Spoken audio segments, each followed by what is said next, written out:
statement for a 21-day ceasefire along the Israeli-Lebanese border. I'm very worried about the escalation and calling for all parties to step back from the brink to de-escalate. We need a ceasefire so this can be sorted out diplomatically. We need to see a ceasefire. We need to see the end of violence against civilians, women and children losing their lives. We need to see an immediate ceasefire. World leaders, including Prime Minister Justin Trudeau there, calling for an immediate 21-day ceasefire between Israel and Hezbollah. But Israeli Prime Minister Benjamin Netanyahu has told his military to continue fighting with, quote, full force. 2 Canadians have been killed in Lebanon, and Foreign Affairs Minister Melanie Joly has been urging the 45,000 Canadians in that country to leave for nearly a year now. Joining us for more on the situation on the ground for Canadians as the fighting does intensify is Canada's ambassador to Lebanon, Stefanie McCollum. Hi, Ambassador. Good to see you again. Thank you so much for making time. Thanks, Vassy. Happy to be here. I wanted to start off just generally asking you how things are, where you and your staff are. What is the environment like? What can you share with Canadians watching tonight on that? Yeah, I think particularly in the last week, we've all been a little bit more anxious. We've been very concerned about what we're seeing in terms of escalation and the number of people affected. We are operating as normal. Critical infrastructure in Beirut hasn't been affected, so we are able to keep working at the embassy, but I'll say that there is a psychological toll that everybody's feeling. Has it affected anything day to day, or as you mentioned, is it primarily psychological at this point? At this point for us at the embassy, it's the difficulty of seeing what's happening, the escalating conflict, the impact on civilians, the displaced, and really trying everything we can to bring it to an end so that people can return home safely. And then, of course, just being there for Canadian citizens if they need us and advancing Canada's interests here in Lebanon as much as we can. So I do want to ask about the Canadian citizens who are in Lebanon. I think at the last point, I remember the Foreign Affairs Minister mentioning, she said that as of her records showed 45,000 Canadians in Lebanon. Is that the case based on your understanding? It's not an exact science. We estimate between 45 to 50,000, so the minister's correct. Registration numbers are hovering around 20,000 in our registration of Canadians abroad. But based on the consular traffic that we see day to day, we estimate 45 to 50,000 are here in Lebanon.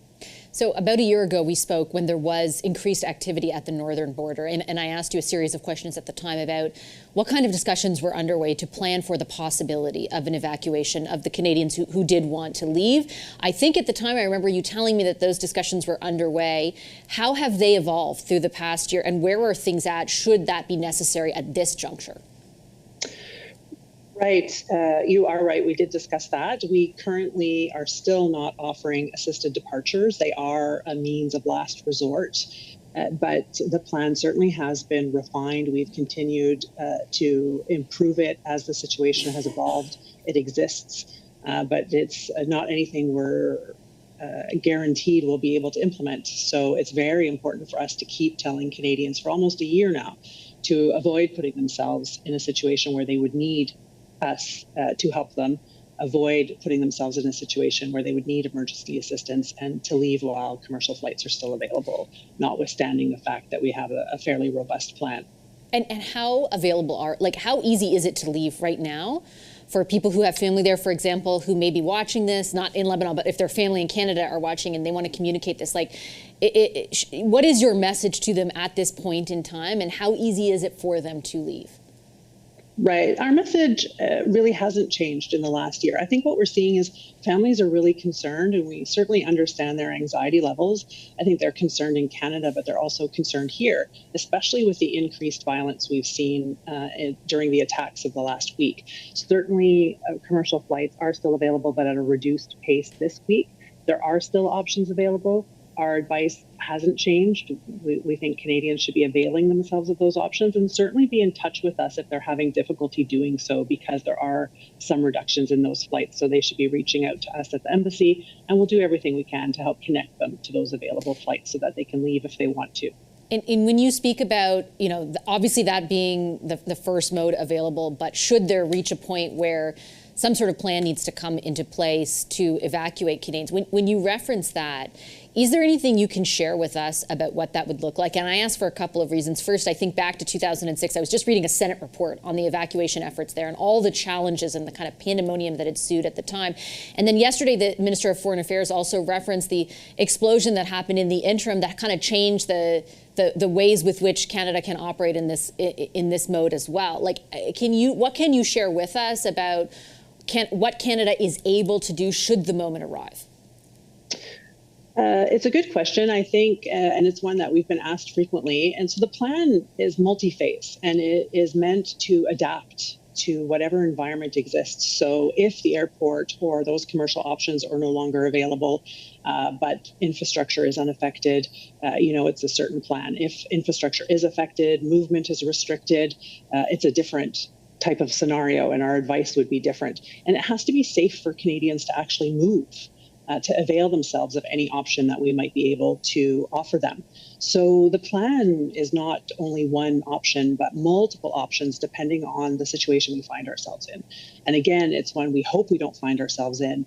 For a year, we've been asking Canadians to avoid traveling here if they're here to leave, to avoid eventually finding themselves in that situation. But what that looks like is very much like past evacuations, where we would be doing our best with charter options to get Canadians to a third safe location and onward to Canada safely. But the specific details I can't quite get into because it's really going to depend on the threat environment, the infrastructure, what options are available, and how safe it is for us to ask Canadians to move. And fully taking into account all the variables you just explained, I guess bottom line, if there are 20,000 Canadians who need to be evacuated, does Canada have the capacity, in your view, to do so? We're confident in our planning. This is a plan, unlike 2006, we've had time to refine and really think through. And it's certainly a plan where we've taken into consideration the changes since 2006, where you had a stable middle-income Syria and Lebanon, which is no longer the case. You now have a significant refugee population here in Lebanon. That affects how we would plan and how we would be able to help Canadian citizens. And the citizens themselves have different needs, have different thoughts about leaving Lebanon. As we've seen, we've been encouraging this for a year now, and yet we have Canadians that are still here. So I think themselves, it's not easy to leave, perhaps as it was in 2006. So all those elements are built into a plan so that we can really tailor it and pivot based on the situation at the time and the demand from our Canadians for those services at the time as best we can. And just before I let you go, Ambassador, I did want to ask you one question on the state of the conflict between Israel and Hezbollah. And it primarily revolves around the statement Canada just released along with its allies, essentially asking for a 21-day ceasefire in that conflict. At the same time, we heard from Prime Minister Netanyahu in Israel, who essentially said to his military to keep fighting, quote unquote, with full force. What, in your view, is the prospect of a 21-day ceasefire right now? It's an excellent question. I think we have to keep pushing for that. We have to keep aiming for that 21-day ceasefire. Too many innocent civilians are being killed and injured, and it has to stop. And so we need to keep pushing for it to stop. That 21-day ceasefire would allow for a political or diplomatic solution along the lines of United Nations Security Council Resolution 1701 that would allow families in Lebanon and Israel to return to their homes in the border areas in safety and security. Ambassador, I'll leave it on that note. I appreciate your time today very much. Thank you. Stay safe. Thank you so much.